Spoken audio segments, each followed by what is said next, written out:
អំពើដែលមិនជាប្រយោជន៍បានដល់កម្មទាំងឡាយមាន6ណាកម្មទាំងឡាយមាន6ញាតិញោមពុទ្ធបរិស័ទទាំងឡាយចូលជ្រាបដឹងហើយយើងកុំប្រព្រឹត្តនៅកម្មទាំង6ហ្នឹងវាគ្មានប្រយោជន៍អីទេទីបំផុតវាគ្មានបានផលអីទេកម្មទាំង6ហ្នឹង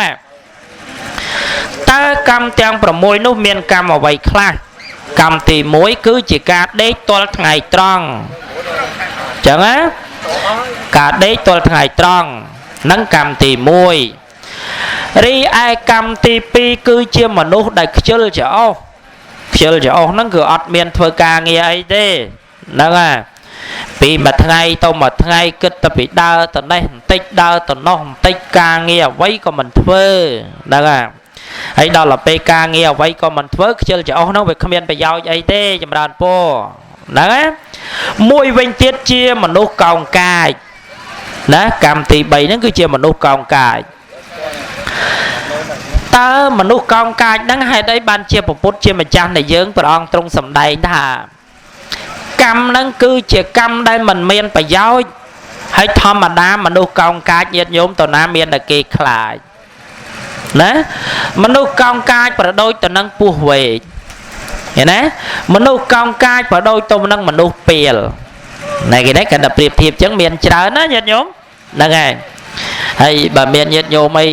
គិតរឿងពាលអីហ្នឹងគួរតែប្រឈប់ដែរឃើញណាព្រោះអ្នកកោងកាចហ្នឹងគ្មានប្រយោជន៍អីទេបើសិននៅឧទាហរណ៍ថាយើងជាមនុស្សកោងកាចបើចូលទៅក្នុងពិធីមួយឧទាហរណ៍ថាមានពិធីបុណ្យមានបុណ្យចូលឆ្នាំអីចឹងណាគ្រាន់តែឃើញមុខយើងមកដល់គេថាអូមុខសញ្ញាមកដល់ហើយតែមួយនឹងមកដល់តិចមានរឿងហើយមិនយូរទេចឹងណាចឹងមនុស្សកោងកាចហ្នឹងគឺអត់មានប្រយោជន៍អីទេណាអត់មានប្រយោជន៍អីទេទៅកន្លែងណាគេភ័យគេតក់ស្លុតកន្លែងហ្នឹងទៅកន្លែងណាគេអស់សបាយកន្លែងហ្នឹងទៅកន្លែងណាគេព្រឺព្រួយត្រង់កន្លែងហ្នឹងមនុស្សកោងកាចហ្នឹងគ្មានប្រយោជន៍ទេព្រះពុទ្ធទ្រង់សម្ដែងចឹងណាហើយព្រះពុទ្ធរាប់ទាំង6ចំណុចនេះឥឡូវរាប់បាន3ចំណុចហើយប៉ុន្តែគ្រាន់ថាអត្ថាធិប្បាយបាន1ចំណុចហ្នឹងហើយចុះហេតុអីបានជាអាត្មាបញ្ជាក់អញ្ចឹងឥឡូវអត្ថាធិប្បាយចំណុចទី1ហ្នឹងហើយចំណុចទី1ណាបើឥឡូវរាប់ឲ្យចប់ទាំង6សិនដល់ទៅពេលចំណុចទី4ញាតិញោមពុទ្ធបរិស័ទទាំងឡាយថាបុគ្គលនោះជាអ្នកដេកយូរហ្នឹងហើយដល់ទៅពេលចំណុចទី5បុគ្គលនោះជាអ្នកដើរដំណើរផ្លូវឆ្ងាយតែឯងណាដើរឆ្ងាយតែឯងរីឯចំណុចទី5គឺជាការសេពគប់នៅភរិយារបស់អ្នកដតីណែអាហ្នឹងចំណុចទី6ញាតិញោមចម្រើនពរណាឥឡូវចាប់បញ្ជាក់ពីចំណុចទី1ត្រឡប់មកវិញថាជាអ្នកដេកដល់ថ្ងៃត្រង់អញ្ចឹងគិតធ្វើការងារអីទេហ្នឹងហើយដេកដល់ម៉ោង9ម៉ោង10បានភ្ញាក់ដល់ភ្ញាក់ម៉ោង9ម៉ោង10នឹកឃើញហេវដល់ពេលបាយហើយដល់ពេលបាយហើយដេកទៀតហើយម៉ោង5ម៉ោង6បានងើបអញ្ចឹងណាបើចាស់បារាណថា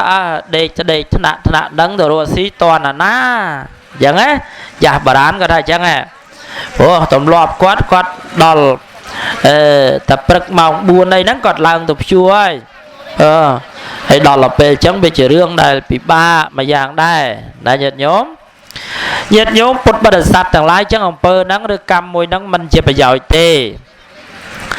បន្ទាប់ពីហ្នឹងញាតិញោមពុទ្ធបរិស័ទទាំងឡាយអាកម្មមិនជាប្រយោជន៍ហ្នឹងមិនគួរគប្បីធ្វើទេណាព្រោះវាអត់ហុចផលឲ្យយើងទេឥឡូវចង់ខ្លាចជាអ្នកមានដេកទល់ថ្ងៃត្រង់ចង្ឃឹមតែមានទេថាអត់មានទេចុះហេតុអីបានជាមានគេបានជាគេមានព្រោះគេខំប្រឹងរស់ស៊ីគេខំប្រឹងជួញដូរគេខំប្រឹងធ្វើស្រែធ្វើចំការបានជាវាមានហើយយើងមិនខំប្រឹងហ្នឹងក្រនោះក្រជន់ក្រហើយព្រោះតែយើងមិនធ្វើហ្នឹងណែដល់ពេលយើងដេកជូរពេកពិបាកដល់ញាតិញោមហើយរឿងខ្ជិលច្រអូសហ្នឹងក៏តាក់ទងរឿងហ្នឹងដែរហើយរឿងខ្ជិលច្រអូសហ្នឹងគេមិនដែលថាបើអ្នករៀនក៏ដោយតែខ្ជិលរៀនវាមិនដែលបានលេខ1ទេវាបានតែលេខ30ឯណោះ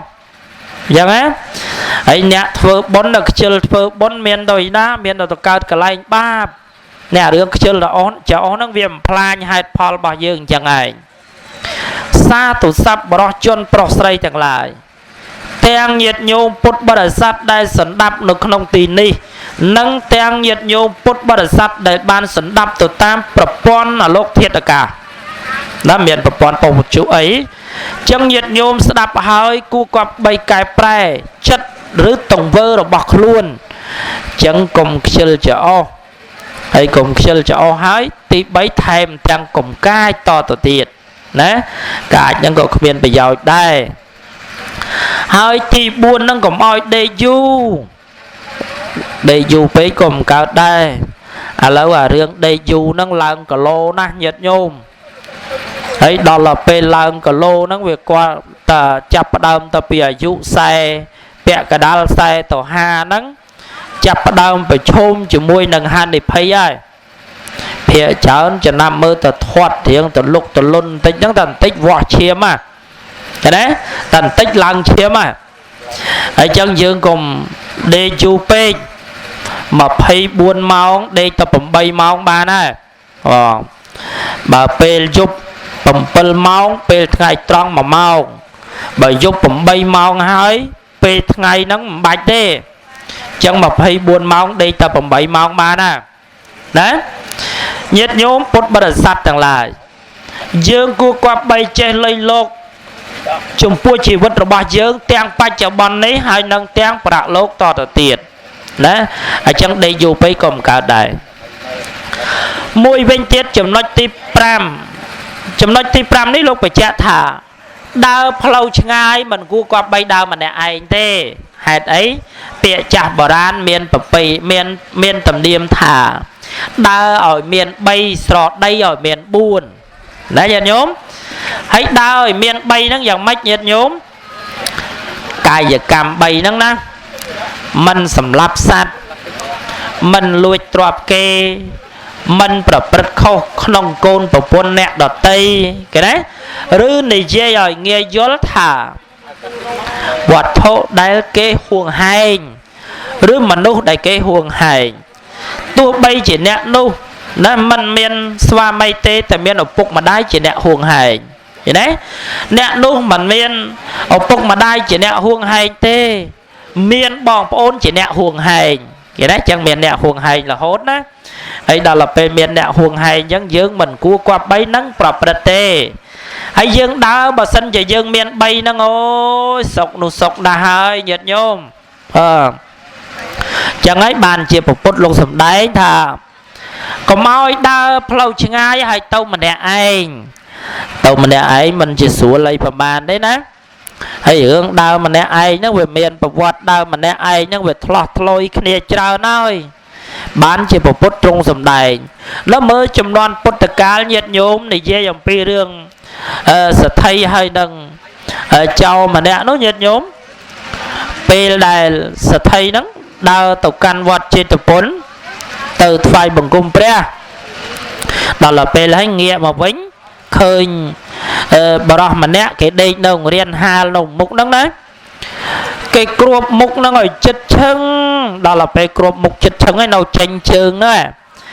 ដល់ពេលឃើញជើងហ្នឹងវាប្រឡាក់ដីសទ្ធិហ្នឹងពោលតែអ្នកនេះដេកស្មើនេះហើយមិនទាន់ក្រោកដេកស្មើនេះហើយមិនទាន់ក្រោកហើយមានជើងប្រឡាក់សុទ្ធភក់អ្នកនេះបែបអ្នករស់ស៊ីយប់ហើយប្រហែលជាមិនស្មោះត្រង់ទេតំណើហើយនឹកឃើញអញ្ចឹងណាពេលដែលក្នុងអំឡុងនោះញាតិញោមពុទ្ធបរិស័ទទាំងឡាយ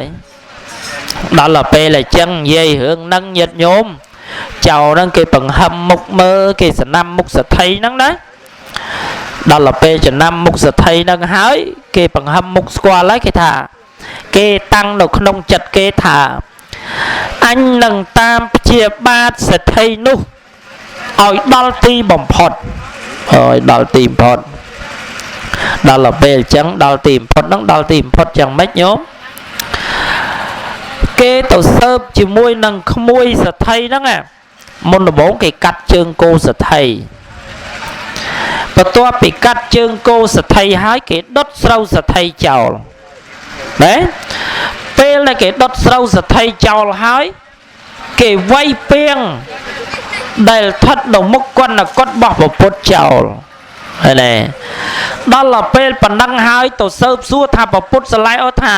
សទ្ធិនឹងស្រឡាញ់អីគេជាងគេថាស្រឡាញ់កុដឬប្រគន់កុដដែលសាងថ្វាយប្រពុតជាម្ចាស់គ្រាន់តែប្រពុតនិមន្តចេញទៅអាចោវានាំចិត្តបាបនោះវានាំទៅណាញាតិញោមទៅដុតកុដកុដរបស់ប្រពុតចោលឆេះអស់តទៅទៀតសទ្ធិនឹងនឹកឃើញថាมันមានការខឹងក្រោធទេប៉ុន្តែសទ្ធិនឹងនឹកឃើញថាបើបានតែគេដុតចោលទៅហើយឯងសាងម្ដងទៀតថ្វាយប្រពុតបានបុណ្យម្ដងទៀតតែយ៉ែក៏មានចិត្តរីករាយជ្រះថ្លាសាងថ្វាយប្រពុតម្ដងទៀតដល់ទៅពេលសាងហើយអីហើយចប់សពគ្រប់ហើយញាតិញោមបន្ទាប់ពីនឹងទៅធ្វើបុណ្យឆ្លងម្ដងទៀតដល់ទៅពេលឆ្លងម្ដងទៀតប្រកាសថ្លែងអំណរគុណណាដល់អ្នកដុតនឹងបានដុតកណ្ដកុដឥឡូវខ្ញុំមិនមានការខឹងសម្បាលមានការអីខឹងក្រោតក្រាវក្រោតអីទេឥឡូវខ្ញុំបានសាងថ្វាយប្រពុតម្ដងទៀតខ្ញុំបានបុណ្យម្ដងទៀតចែកបុណ្យឲ្យចោលអ្នកឲ្យអ្នកដុតនឹងតទៅទៀតណាហ្នឹងហើយហើយចឹងហើយអារឿងដេកយូរហ្នឹងវាដេកយូរពេកហ្នឹងក៏វាគ្មានផលប្រយោជន៍ដែរកម្មហ្នឹងគឺជាកម្មអកុសលហើយណាញាតិញោមហ្នឹងហើយដើរផ្លូវឆ្ងាយពេកមកដល់ដេកជប់ពេកក៏វាពិបាកដល់ទៅពេលកម្មចុងក្រោយគេណាការប្រព្រឹត្តឬការសែបគប់ជាមួយនឹងភរិយារបស់អ្នកដតីតែអញ្ចឹងមិនសូវជារឿងល្អប្រហែលទេញាតិញោម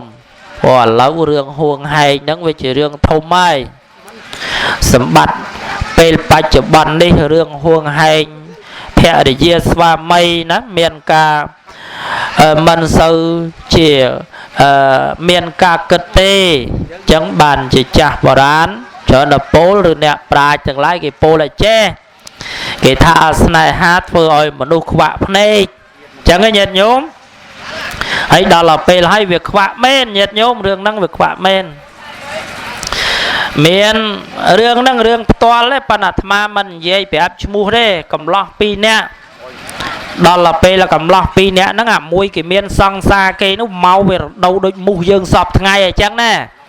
បើរឿងហ្នឹងផ្ទាល់ញាតិញោមអាត្មាគេនិយាយប្រាប់អាត្មាផ្ទាល់ដល់ពេលនិយាយរឿងអាស្នេហាធ្វើឲ្យមនុស្សវាខ្វាក់ភ្នែកហ្នឹងមែន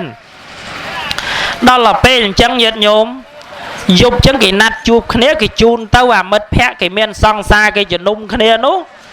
គេចេះតែជំនុំទៅដល់ទៅពេលអាមួយទៀតវាអង្គុយនៅពួនមកឲ្យគេដឹងនៅក្បែរហ្នឹងវាចេះតែបោកមូសដល់ទៅពេលវាបោកមូសនោះវាបោកទៅបោកមកបានវានឹកឃើញតែគិតទៅស្នេហាវាធ្វើឲ្យមនុស្សខ្វាក់ភ្នែកមែនគេអត់ដឹងដែរឯងអង្គុយចាំគេអត់ដឹងឯងអង្គុយចាំឲ្យមូសខំទេចឹងណាចឹងវាមើលមិនឃើញចឹងអារឿងនោះវារឿងពិតណាហើយដល់ទៅពេលអញ្ចឹងញាតិញោមពុទ្ធបរិស័ទទាំងឡាយវាអញ្ចឹងវាការពិបាកណាស់វាតាក់ទងជាមួយនឹងការហួងហែងការចំណែនការប្រច័ណ្ឌនោះវាខ្លាំងមកពីព្រោះមនុស្សយើងជាប់ជំពាក់ដោយរាគៈទាំងឡាយផ្សេងណាឬជាប់ជំពាក់ដោយកាមទាំងឡាយផ្សេងប៉ុន្តែញាតិញោមត្រូវយល់ពាក្យថាកាមនេះឲ្យច្បាស់ណាញោមកាមនេះប្រែថាចំណង់ប្រែថាសេចក្តីត្រេកត្រអាលប្រែថាការចង់បានឃើញទេ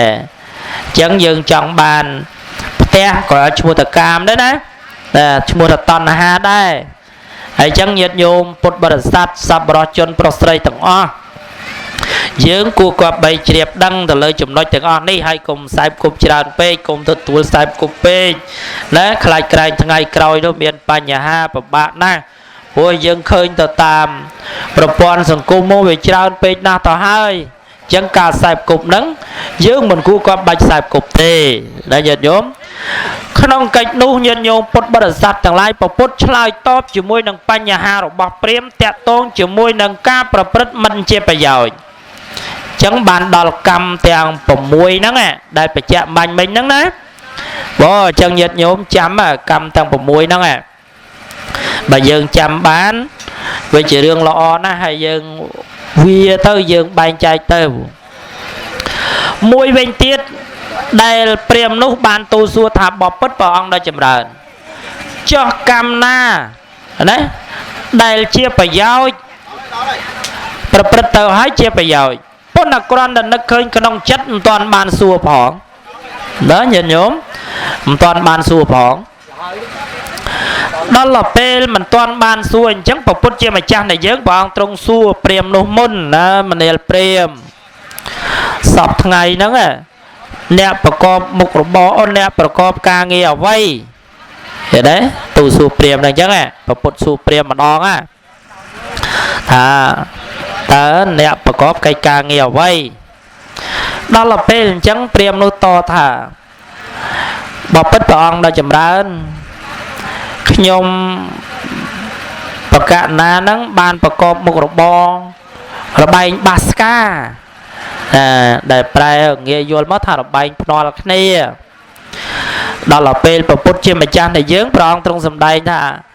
ចុះរបែងភ្នាល់គ្នាហ្នឹងឈ្នះរហូតដល់ចាញ់រហូតយ៉ាងម៉េចដែរដល់ពេលអញ្ចឹងញាតិញោមព្រាហ្មណ៍នោះឆ្លើយថាបពុទ្ធព្រះអង្គដ៏ចម្រើនទៀងទេថ្ងៃណាឈ្នះក៏ឈ្នះថ្ងៃណាចាញ់ក៏ចាញ់អញ្ចឹងណាទូលព្រះអង្គថាមិនទៀងទេបពុទ្ធព្រះអង្គដ៏ចម្រើនថ្ងៃណាឈ្នះក៏ឈ្នះថ្ងៃណាចាញ់ក៏ចាញ់បើអញ្ចឹងអាត្មាគិតទេណាញោមគិតថាអន់ជាងធ្វើការងារសំណង់តទៅទៀតហេតុអីបានជាអន់ការងារសំណង់បើសិនតែមួយថ្ងៃ 25,000 ចាប់ផ្ដើមធ្វើពីព្រឹករហូតដល់ថ្ងៃល្ងាចដឹងតែបាន 25,000 ណាចឹងហ៎ដឹងតែបាន 25,000 ណាបើសិនជាធ្វើការងារជាមន្ត្រីរាជការធ្វើការងារផ្សេងដល់ថ្ងៃបើកដឹងតែបានណាខែណាដូចខែណាដល់ថ្ងៃបើកដឹងតែបើកបានតែបើលបែងភ្នាល់ហ្នឹងញាតិញោមដែលព្រាហ្មណ៍បាញ់មិញឆ្លើយតបជាមួយនឹងព្រះពុទ្ធហ្នឹងថាបពុទ្ធព្រះអង្គដ៏ចម្រើនទៀងទេថ្ងៃណាឈ្នះក៏ឈ្នះថ្ងៃណាចាញ់ក៏ចាញ់បើបានម្ដងគេម្ដងយើងម្ដងយើងពីរដងគេអញ្ចឹងណាយើងពីរដងគេម្ដងអីគ្រាន់បើទេបើសិនតែយើងម្ដងគេម្ដងក៏មិនគួរគប្បីដែរណាហើយច្រើនតែចេះញាតិញោមរឿងហ្នឹងវាកម្រណាហើយវាសំខាន់រឿងខាតពេលខាតវេលាហ្នឹងឯងហើយខាតពេលខាតវេលាយ៉ាងម៉េចទីហោថា3នាក់អញ្ចឹងណា4នាក់អញ្ចឹងណាញាតិញោមពីម៉ោង7ព្រឹកដល់ម៉ោង1:10ចែកផ្លូវគ្នាសួរមួយនេះរួចថ្លៃម្ហូបមួយនោះរួចថ្លៃម្ហូបមួយនោះរួចថ្លៃម្ហូបដល់រួចទាំង4នាក់វាអត់មានអ្នកចាញ់យល់សោះប៉ុន្តែតិចរួចម្ហូបអាម្ហូបទៅបានហើយវារួចដូចតែរស់ក៏រួចសាយក៏រួចក៏មិនដឹងអញ្ចឹងណាចឹងអារឿងមួយថ្ងៃឈ្នះមួយថ្ងៃចាញ់នេះញាតិញោមមនិតអាត្មាទៅកាត់បថយទៅយើងយកថ្ងៃណាដែលឈ្នះជាងគេដែលឈ្នះរហូតឈ្នះគ្មានថ្ងៃចាញ់នៅក្នុងអត្តកថាព្រះពុទ្ធជាម្ចាស់នៃយើងព្រះអង្គទ្រង់សម្ដែងនៅក្នុងអត្តកថាណាលោកសម្ដែងថាការឈ្នះដែលប្រសើរជាងគេបង្អស់នៅក្នុងលោកគឺជាការឈ្នះខ្លួនឯងណែការឈ្នះខ្លួនឯងចឹងឈ្នះខ្លួនឯងតែឈ្នះរហូតដែរឈ្នះគ្មានថ្ងៃចាញ់ទេណាហើយតិចញាតិញោមមិនដឹងតែឈ្នះខ្លួនឯងហ្នឹងយ៉ាងម៉េចការដែលឈ្នះខ្លួនឯងញាតិញោមសប្បុរសជនប្រុសស្រីទាំងអស់គឺជាការឈ្នះនៅរាល់អំពើអាក្រក់ទាំងឡាយផ្សេងណែចឹងហ៎ឈ្នះខ្លួនឯងយកជំនះចិត្តខ្លួនឯងឲ្យបានបើចិត្តខ្លួនឯងត្រេកត្រអាលបើចិត្តខ្លួនឯងប្រកបដោយទោសៈបើចិត្តខ្លួនឯងប្រកបដោយមោហៈយើងគួរគប្បីយកជំនះចិត្តយើងគួរគប្បីគ្រប់គ្រងចិត្តឲ្យបានល្អនេះបើគ្រូអគ្គបណ្ឌិតលោកសម្ដែងថាចិត្តដែលបានអប់រំល្អហើយចិត្តដែលដើរទៅតាមគន្លងដ៏ប្រពៃហើយចិត្តដែលប្រកបដោយព្រះវិន័យប្រកបដោយវិន័យល្អហើយគឺជាចិត្តដែលគឺជាចិត្តដែលមិនមានរោគគឺជាចិត្តដែលប្រកបដោយកុសលឆន្ទៈឬកុសលចិត្តណែ កុសលឆន្ទៈហ្នឹងឆន្ទៈគឺជាបំណងឬគឺជាការប៉ងហើយឆន្ទៈហ្នឹងវាមានន័យសេចក្តីបែបនេះហើយកុសលហ្នឹងមានន័យថាប៉ុនប៉ងចង់បានរឿងកុសលហ្នឹងហើយដល់ទៅពេលអញ្ចឹងញាតិញោមពុទ្ធបរិស័ទសប្បុរសជនប្រុសស្រីទាំងអស់គួរក៏បីជ្រាបហ្នឹងហើយពេលដែលយើងជ្រាបហើយកុំភ្លេចតែយើងប្រព្រឹត្តឲ្យល្អយើងយកចិត្តឬគេហៅថាយកឈ្នះខ្លួនឯងឲ្យបានហ្នឹងហើយតែយកឈ្នះខ្លួនឯងបានល្អហើយហើយកម្រណាស់ភាគច្រើនដែលគេថាមានចិត្តតូចទន់ហ្នឹងហើយមានចិត្តតូចទន់ឬចិត្តរបស់ផងយើងវាទន់ខ្សោយដែលมันអាចគ្រប់គ្រងខ្លួនឯងបានហើយដល់មិនអាចគ្រប់គ្រងខ្លួនឯងបានអញ្ចឹងពិបាកហេតុអីបានជាអាត្មាថាពិបាកឥឡូវប្រៀបដូចជាដើមឈើណាឬហៅថាវានៅឈរអញ្ចឹងណាពេលដែលវាឈរត្រង់អញ្ចឹងមានអ្នកមួយមកទាញទៅបងត្រេតទៅបងមានអ្នកនៅខាងជើងត្រេតទៅជើងមានអ្នកទាញទៅកើតត្រេតទៅកើតចឹងសពថ្ងៃយើងជាមនុស្សមិនមានគោលជំហរទេចម្រើនពរបើដូចដើមឈើនេះគឺមិនមានគោលជំហរទេហេតុអីបានជាអញ្ចឹងញាតិញោមគោលជំហររបស់មនុស្សម្នាក់ត្រូវតែមានឧទាហរណ៍តែចង់ខ្លាយជាសទ្ធីត្រូវធ្វើអីខំផឹងរស់ស៊ីទៅបានខ្លាយជាសទ្ធីហើយណាចង់ខ្លាយជាអ្នកចេះត្រូវធ្វើអីខំផឹងរៀនចេះហើយចង់ខ្លាយជាអ្នកបានបុណ្យចង់អ្នកចង់បានទៅកើតឋានសួគ៌ត្រូវធ្វើបុណ្យណែមានគោលជំហររបស់ខ្លួនឯងអញ្ចឹងកុំដល់ទៅពេលអត់មានគោលជំហរគេបបួលទៅចងសទូចគេពេលគេបួលចូលវត្តគេពេលគេបួលធ្វើបាបទៅធ្វើបាបគេពេលគេបបួលទៅធ្វើបុណ្យគេឃើញទេហើយដល់ទៅពេលអញ្ចឹងញាតិញោមពុទ្ធបរិស័ទទាំងឡាយរឿងហ្នឹងវាពិបាកណាស់វាមិនស្រួលទេហើយដល់ទៅពេលអញ្ចឹងទៅយើងវាអត់មានគោលជំហរយើងយកឈ្នះចិត្តខ្លួនឯងមិនបានណាយើងទំនប់ទម្រង់ខ្លួនឯងមិនបានហើយតែទំនប់ទម្រង់មិនបានហ្នឹងវល់មិនជារឿងងាយទេអញ្ចឹងព្រះពុទ្ធជាម្ចាស់នៃយើងព្រះអង្គទ្រង់សម្ដែងណែនាំណាឲ្យព្រាហ្មណ៍នោះយកឈ្នះខ្លួនឯងទៅបានប្រសើរណាអញ្ចឹងមានន័យថាយកឈ្នះដោយបាសកាហ្នឹងគឺមិនបានទេហ្នឹងហើយរឿងហ្នឹងវាមិនស្រួលទេណាប៉ុន្តែឥឡូវនេះញាតិញោមពុទ្ធបរិស័ទបើតាក់ទងជាមួយរឿងហ្នឹងវាពិបាកណាស់ប៉ុន្តែញាតិញោមបែបមិនធ្លាប់លេង Facebook មិនធ្លាប់ដឹងទេមកទៅនោះដឹងហ่าហេតុអីបាននិយាយអញ្ចឹងបើគេប្រៀបតែអ្នកចាក់កតុយលេខណាញាតិញោមផ្ទះអ្នកចាក់ផ្ទះខ្ទួមតែមេកតុយលេខសិតតែវិឡាអញ្ចឹងណា